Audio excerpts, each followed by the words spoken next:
So today you'll be summarizing and reflecting upon your project. So in order to complete this next part in order, you should already have done your pre-planning and have your teacher checkpoint.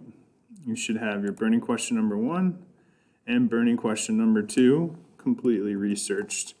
These boxes filled out with 3 different unique sources for each. If you need to go back and get an additional source and just add like a small note onto the bottom, make sure you do that.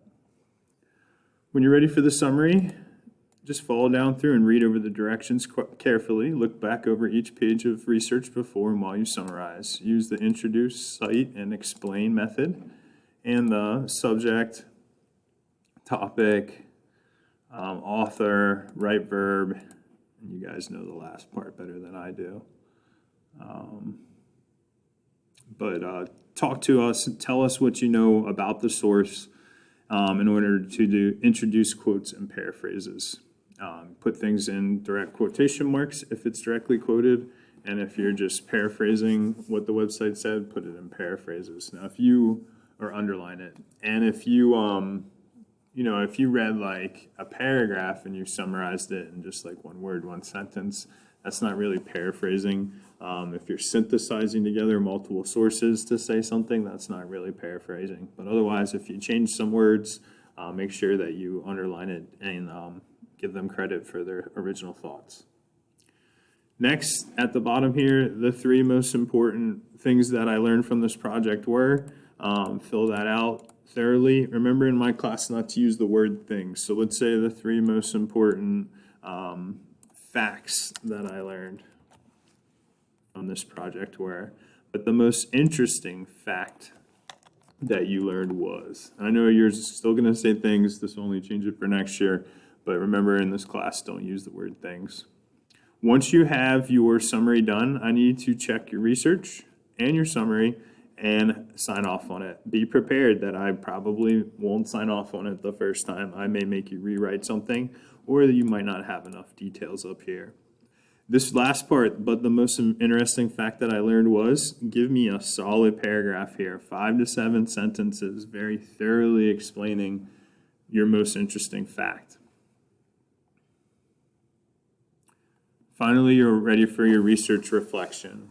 Now, this is where you really think about your own learning. At your age, that can be new to you, but I really want to, over the course of this year, introduce you to the concept that you need to own your own education.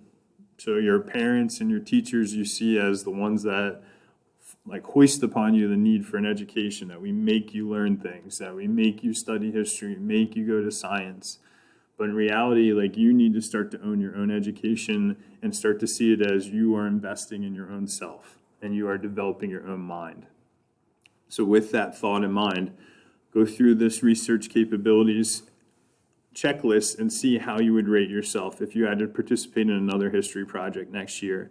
Circle how well you would do the following. 10 is you would get an A next time, 0 is you would have no idea. So go down through, carefully consider these questions.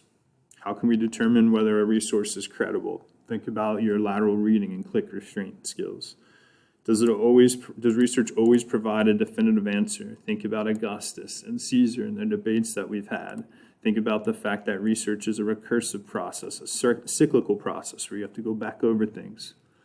Answer this question at the bottom. Research often leads to further analysis and more questions, and develop 2 more questions of your own. You need the teacher checkpoint. You need my signature on that again before you're ready to begin building your website. At the bottom is your rubric. You want to go over this before you begin building your website and before you submit your website. So make sure you clearly read over each of these things and make sure you've done all of them. And finally, at the back, the performance task checklist.